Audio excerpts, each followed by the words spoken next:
Welcome to Coffee, Coaching, and Callings, a live podcast created for coaches, leaders, and helping professionals that are on a mission to lead a successful and heart-centered life. Your hosts today are Laurel Elders and Dr. Kristen Truman Allen of the Institute for Integrative Intelligence, where it's our mission to elevate human potential through the art and the science of masterful coaching. Today's podcast will be focusing on coaching mastery, and our topic for today is going to be the two journeys to human potential.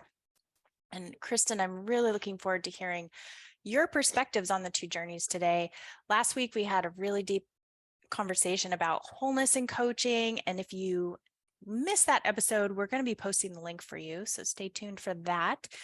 Before we dive in, though, I just am curious, as a coach, how do you define potential? And also, has your definition changed over the years of becoming a coach? Interesting. I think it has changed. I think I used to think of potential as an arrival, like there was something that you were growing to, that there's some magic place that's been held and you're trying to get there, and then that's it. And I think over the last few years, especially with work with you with the Institute, I see potential as really completely unlimited and unknown and magical and accessible with support, but in a different kind of way. So I see it sort of almost clinically from a metaphor perspective as action potential, where there's this all of the chemicals, all of the energy is right there and waiting, and then it just needs something to create some action or access to something bigger. I love that. And I love that you brought up, you said unlimited. Is that unlimited potential? It's so interesting. I was with a mentor of mine a couple years ago, Sandy, and she was like, honor your limits. And I was like, wait a minute, I'm so confused. In coaching, we're supposed to be limitless, but yet as a human being, I do have limits if I don't get enough sleep, right? And I was grappling with these distinctions of where is the wisdom in honoring some of the physical limits of being in the physical world of the material, and then realizing that when it comes to the possibilities within us, there's expansiveness, and that's that unlimited, right? So I don't know, any thoughts on that? Well, it's true, which also takes us back to wholeness, because if we are whole, then we're available, just like action potential. Like if everything is in sync and healthy and thriving, then it becomes more available and more accessible. But it also has this sort of overwhelming feeling when it feels unlimited, because it feels like, well, okay, if there's all this information, what do I not know? And how do I find it? And how do I access that? Which makes it kind of the overwhelmingness maybe an artist feels of a blank slate or a blank canvas. Like, where do I even begin if there's so much potential that I don't know, but it's exciting at the same time, right? Yeah. Oh my gosh, it reminds me of geometry, and just made my brain glitch because there were all these options. Sorry. I was not good at geometry. I was better at algebra. It's so interesting. I think another thing that has come to me over the years is also there's this irony that once we define our potential, we're also incidentally limiting it. Like we're putting a title on it or a box around it, or this is it. And I don't know, I'm just wondering, like, wow, could that actually prevent us from exploring, well, what is my potential in this area? Right, because then we get a little bit little attached, maybe too organized around some identity, and miss whatever the new kind of ideas are that are coming in that want some manifestation. Yeah. Yeah. Pretty yummy. I'm also just appreciating in coaching how, because we have these unlimited potentials and possibilities within us, every time we reach that new thing, it's another way of being. in the world, and so we're inviting our clients to step into the newness of what they're experiencing. And then 2 or 3 years later, that could be there's something else that could Right. come up. And so I think that's the beauty of coaching, is some coaching relationships are 6 months and some engagements are like a decade, right? I think back to my oldest client engagement and how we still engage. It's like, oh, this new thing I'm doing came up. Right. It's just, really. Well, you're making me think of the power of that relationship too, because just talking about a new way of being sometimes can be very scary, right? Because it adjusts how we think of ourselves and how other people think of ourselves. And so there's so many things to unpack and move through in order to make that okay, even once we've identified what's accessible. And so a new way of being adjusts our relationships, our flow, our decision making, which changes everything. So in that coaching partnership, we can hold that space to explore it, to make it maybe less uncomfortable, or find ways to make it baby steps, small steps to move through into that new way of being every time it happens in that big transformation. Yeah. This reminds me of, so Pat, my husband, it was years ago, he said, what if life isn't always all about like just finding yourself? It's also about creating yourself. And I was like, that's brilliant. And then somebody told me later that someone else, said that.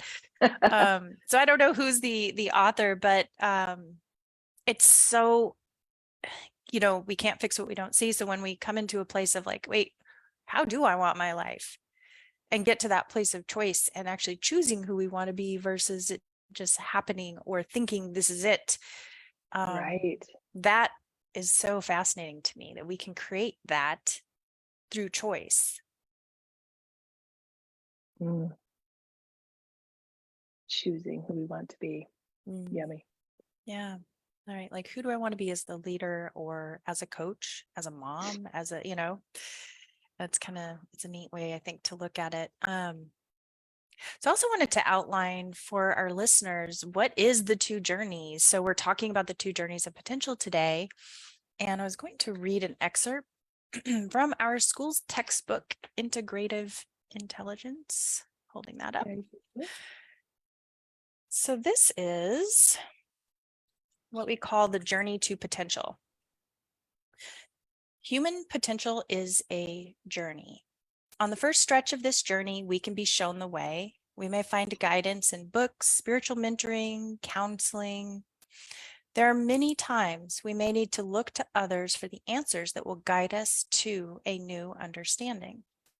Yet, there is a time in our life when the answers provided to us may become the very box of our limitation.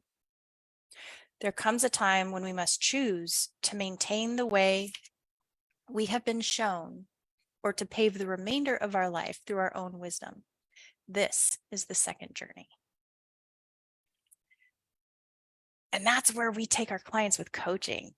I think, and it's to my knowledge, it's one of the only professions that does that is client driven. So I'd love to hear your thoughts and coaching experiences around taking your clients on the second journey. I think it's such a powerful distinction too, because especially for clients to understand that's what's going to happen. Because sometimes they come to coaching thinking they're going to be taught how, right? There's so many different ways of thinking about coaching, from a training perspective, consulting perspective, and all of that. So from how we're talking about coaching is that space of the client really knows. We're helping them find their information that is muddled by anxiety or old information or lack of trust or whatever that is.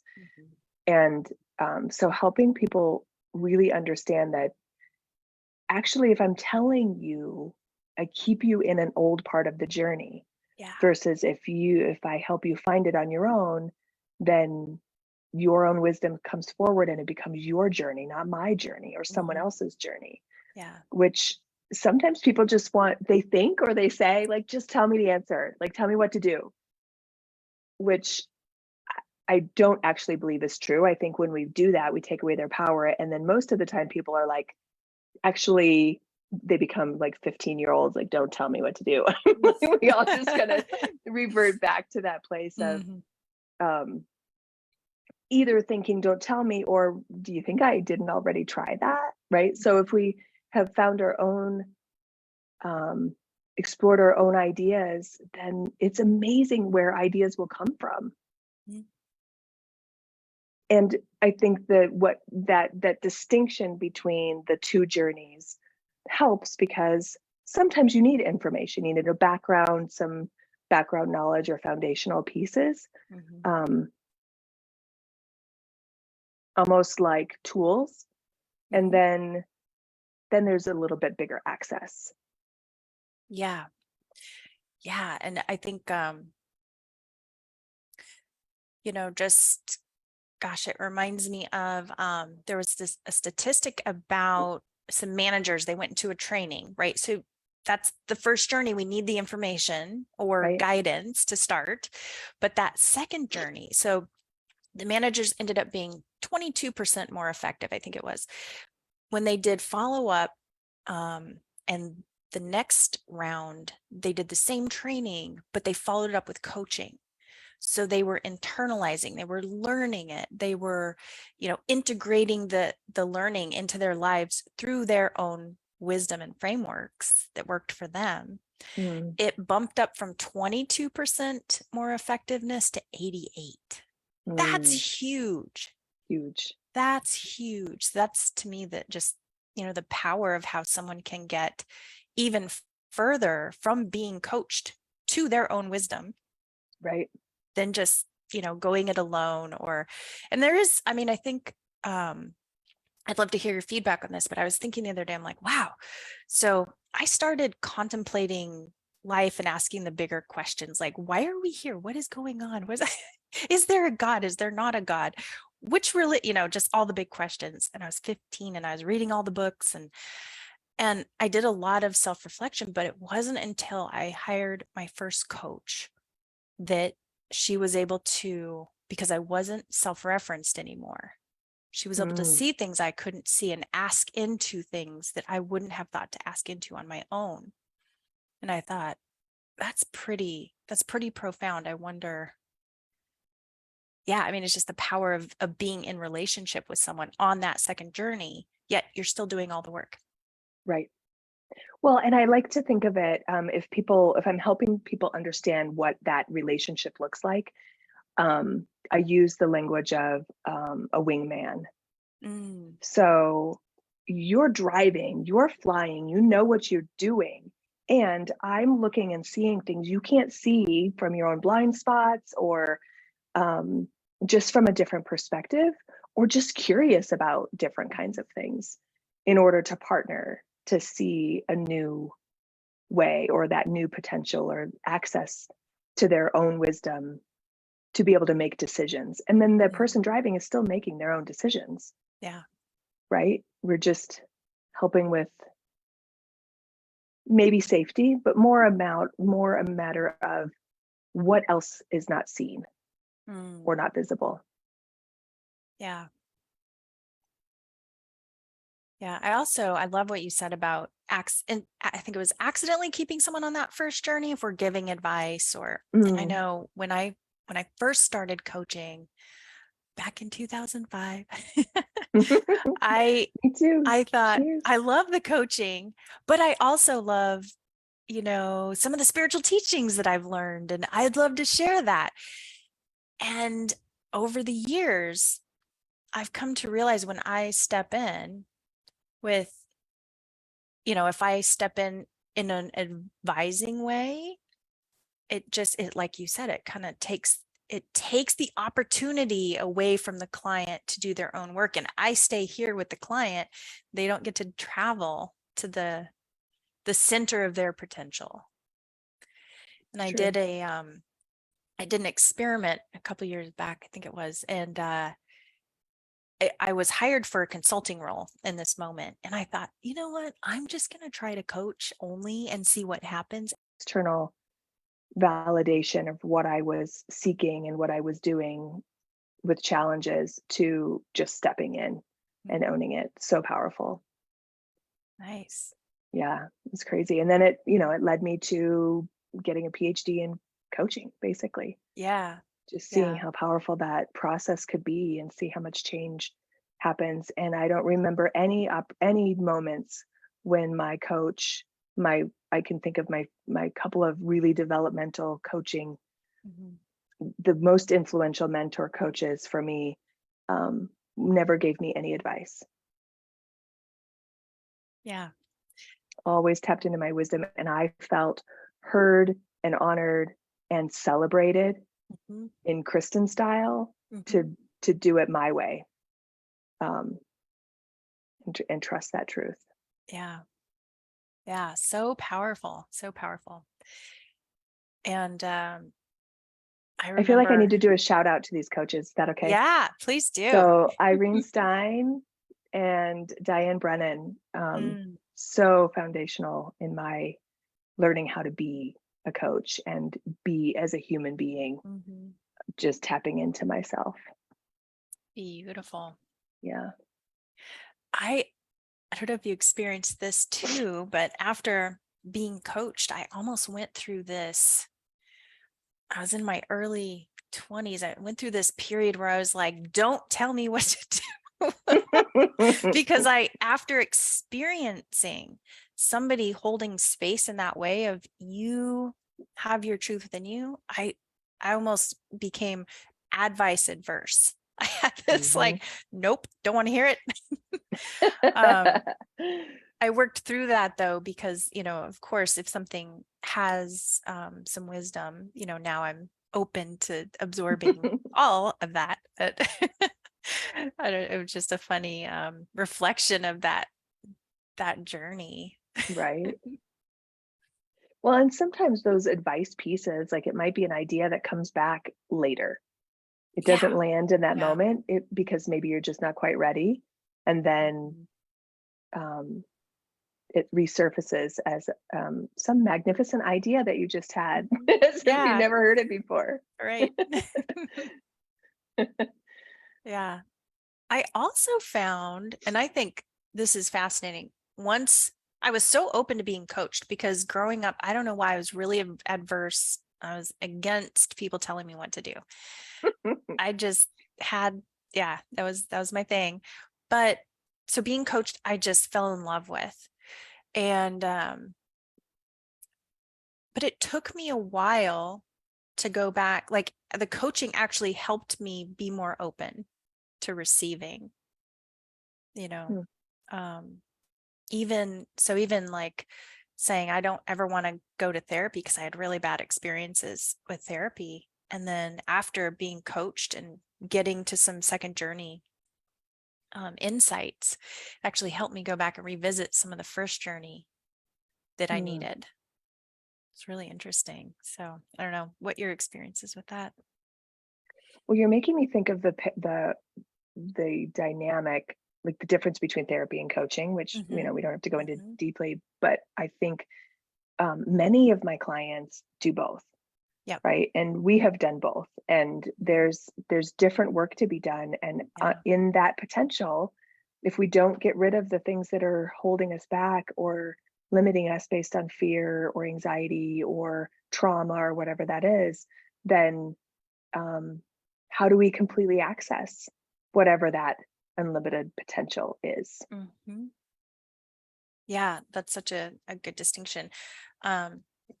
A really good resource is Transcend by Scott Barry Kaufman. So he has done research on the second journey, like what happens psychologically, even physically, somatically, when we take that second journey. And also just acknowledging that, so the therapy, going into therapy or counseling, helps us get to that that first journey to just find ourselves, like, oh, here I am. And then the coaching steps in to expand from there. So it's a really interesting distinction of coaching. To me, the takeaway is coaching is really a form of positive psychology. It's that, what is my yes? What are my gifts? It's life affirming. It's, what is my truth? Where are my boundaries? It's not like the fluffy side. It's, where are my boundaries? What are my gifts? Where are my developmental moments? And going there.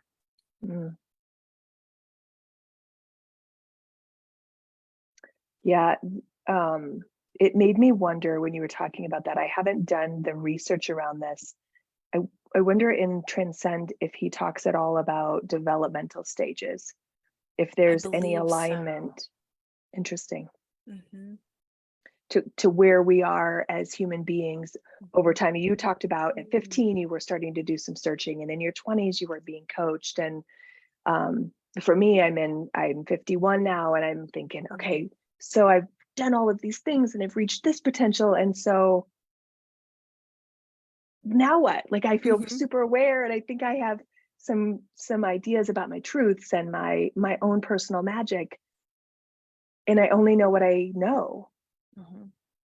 So what does that mean, either from a developmental stage in growth and development psychology, or does that even matter, right? Like, and then being with someone on that next level journey for the next 40 years or 50 years or whatever it's going to be. Yeah. Adds play and lightness and curiosity. Yeah, I'm thinking too of, I look at, well, I guess one of the things that I've gotten from being coached, but also being a coach is, and then reading, I loved self-development books growing up too. I'd read the spiritual text. What is the truth was my driving force in life. And so really just, you're making me think of your Enneagram. I'm like, oh my gosh, yep. What is the truth? Much? How do we know? Yeah. The investigator. Yep. Yeah. So just the self-development books, and I realized one day, I was like, oh my goodness, self-development books are great, right? But they help us start with who we are now. And then they have us develop from that standpoint. Nothing's wrong with that. It helps people. It's wonderful. It helped me grow a lot. But with coaching has the capacity to introduce you to your highest self. And then your highest, that wholeness within you, is answering your questions. And it's like, I just saw this exponential leap in personal progress, or, you know what I mean? Like your expansiveness or responsiveness versus just, it's almost like, am I learning through the ego, or am I learning through my essence? Like who I really am. Big difference. Big difference. Yeah. Well, and that highest self has so much power and insight. And I wonder, I mean, we do that with clients all the time. And I wonder, I never really have asked, does that scare people to tap in with their highest self? Does that feel? That's an interesting question. You know what I mean? Like, does that feel like too much information? I don't know. I've never seen anyone resistant. So I don't know, even when you're talking about highest self and like believing, like if I tap into this me, that's my best, most loving, opportunistic, giving essence with all of my truth, then I have to do something with that. I almost have a responsibility to listen, right? Yeah. But I remember the first time I did a wise woman exercise kind of like that. Like, okay, well, who is that person and what do they have to say? And over time, that hasn't really changed much. Like the essence of that has stayed. Yeah, that's interesting. And I love what you said. That reminds me of the quote, what we're really, I don't have it in front of me, but what we're really scared of is our light. I think it was Marianne Oh, right. Williamson. Yeah. When I And in the, was, oh, go ahead. well, I was just thinking in the coaching Mhm. partnership, you could work through that, right? Like if there Yes. is some fear about my light, like what is Yeah. that? What's that about? And Mhm. kind of unpack that so that there can be some wisdom to move through it. So it's not Yeah. limiting. Have you experienced that fear personally?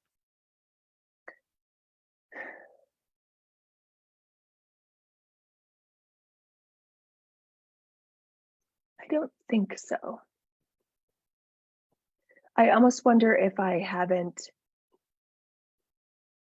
I don't know, maybe I haven't let myself see that full light to even know if I'm afraid of it. Mm.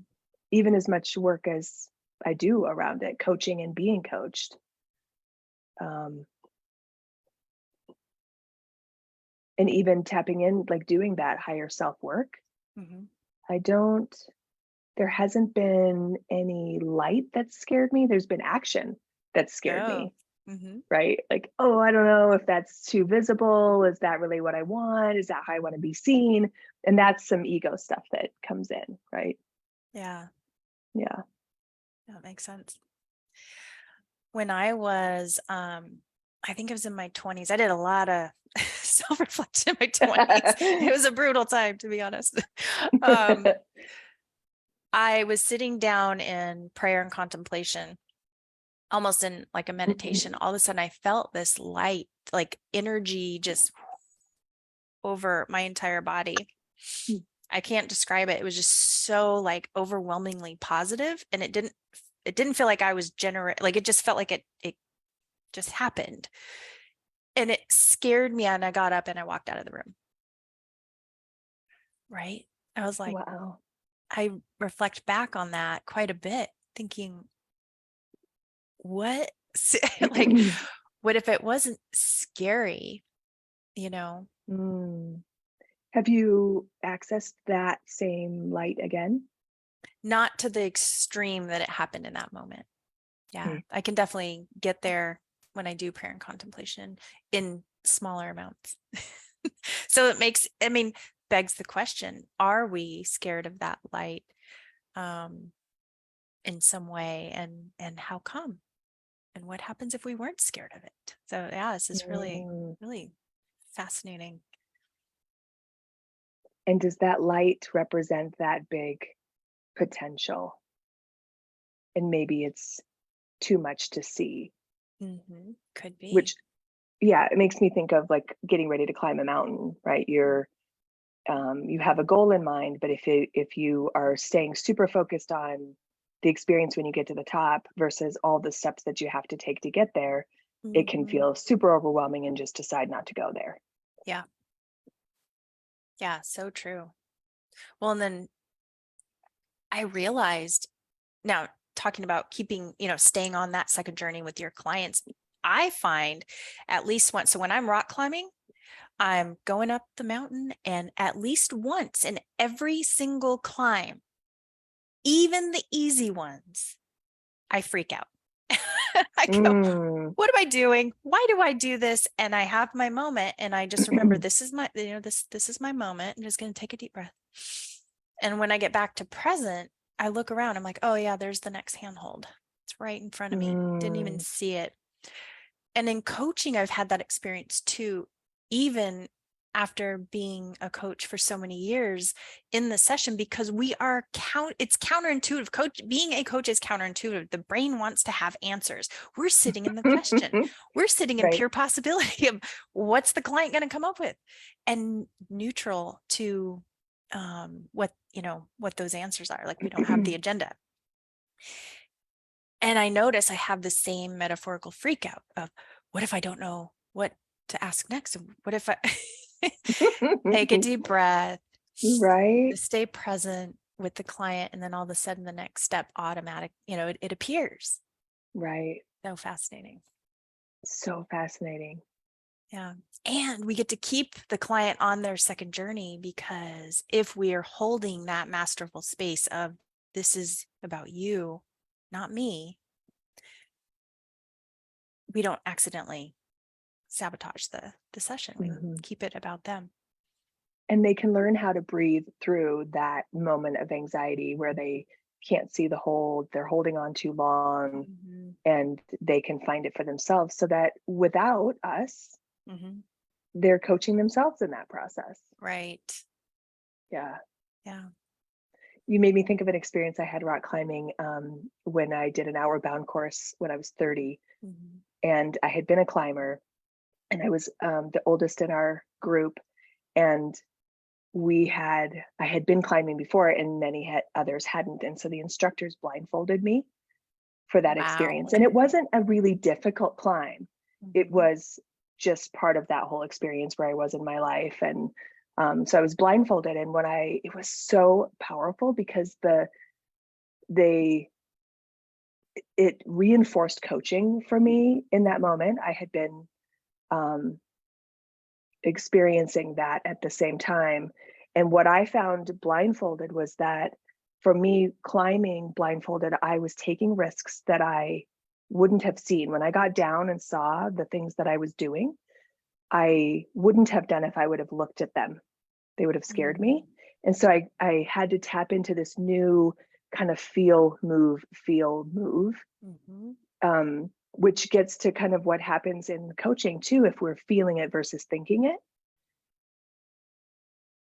Because if we can, as the coach, hold and help people understand their movement and where else this shows up, where they're over analyzing or holding too long or seeing it as a risk when is it really actually a risk? Right? So that climbing piece of feeling, listening, moving, feeling, listening, moving, and knowing that the people there who blindfolded me knew I was safe. Yeah. Right? Like they weren't going to put me into something that was going to be dangerous, but allowed me to explore it in a different kind of way, which I think is what coaches do too. Yes. I was just thinking like, wow, this is just exactly the process that happens in coaching. We're holding that space. So if I'm climbing for the client, they stay on the ground. Right. They don't get or to you're experience. holding them on a belay and they're just hanging there. Right. Yeah. And we needed the lessons of climbing safety, that first journey, to be told like, here's climbing, here's the safety, we learned that, but then the climbing comes from within. For sure. Yep. 100%. Yeah. Really fun. I love the metaphor. I noticed also the just having this distinction of the second journey helped me as a coach stay in my lane and even enjoy sitting in the discomfort with the client. The client's like, I don't know. And it's like, just, seeing what happens when they explore. Oh, there is a part of me that does know. Fascinating. Right. Yeah. And it's not a feeling of, yes, you do. It's literally that holding of, let's just see. Yeah. Let's just see. Yeah. Right. Because it may not surface in that session. Right. Yeah. Yeah. Yeah. Well, the other thing I think was illuminating to me was in learning the what was going on for the coach. When a coach gives advice, they get the dopamine hit in their brain, not the client. So it's like, I remember early on when I was practice coaching and I would get off of a session, I'd be like, wow, I was on fire. I was, rocking it. And now I look back and I'm like, oh, that was all me. That was not the client lighting up. They might have still got benefit because the first journey is still beneficial. Right. Right. And if I get into the the Course in Miracles teachings and, I get all excited, but the client's not in that second journey space. So anyway, that's just been so powerful. And it's brought me to this precipice of just pure respect for coaching, just absolutely in love with this profession. Well, even talking about it today, I'm like, who needs coach today? Like, I want to be coaching. Yeah, it's so good. And it's not like anything else that I've ever experienced. Yeah. Pretty profound and humbling. I think it's humbling, my experience, humbling to sit and be of service to someone without thinking I have their answers or solutions. And it's also, it can be so freeing, like, oh, I don't have to have the answers and solutions. I'm just sitting in the question, but also being of service, really profound service. So it's, just really dynamic that way too, I think. Well, when you're talking about just sitting, I think it's important to note that there's a process and a skill. And I've heard people say, wow, like I just watched this coach do nothing, right? They were sitting in service and quiet, but it isn't doing nothing. It's holding a presence and listening for the next thing that will bring something out for the client, for them to access their own wisdom. So it's not like you're just sitting there for 45 minutes or 30 minutes, just listening to the client and they're processing out loud and, okay, peace out, have a good day. Right. Yeah. There's skills. Yes. Right. Yeah. It's not a completely neutral space. It's holding context. I just witnessed that Wednesday. We're doing practice coaching in the coaching class, and the coach held such great space and never lost context of what the client was offering. So they were able to come back and pull in elements because they were so present. Had the coach been checked out and just blank listening, right? Not really being connected, it wouldn't have gone that way. So even in a shorter session with a lot of holding space, it was still really just attuned and, well done. In terms of well done, as in it's helpful for the client to be held and somebody's listening and tuning into that level. Well, you're speaking to the attunement and the connection, right? That there has to be that level of trust to be able to explore everything that needs to actually be explored and said that maybe has never been said before. And that can only happen if there's a complete presence. At least that's been my experience. Like I can't go deep and say things that are scary to say out loud in terms of risks I might want to take or ideas I have, because I know if I say something to my coach, there's going to be some exploration of that. So if I don't trust them to hold that in a really powerful possibility way, then I'm going to keep it to myself. Right. And a really attuned coach will even pick up on that. Right. Well, like, I think like, wait a minute, is there saying more? Yep. For sure. That's awesome. Fun stuff. All right. Well, I'm sad we're at time today. This has been it's been such a rich conversation. So thank you so much for joining us. We hope that these discussions have been a lantern on your path as you expand your success as a coach, leader, or helping professional. If you'd like to join the conversation further, please visit us at integrativeintelligence.global. Bye for now. See you next time. Bye. Thank you.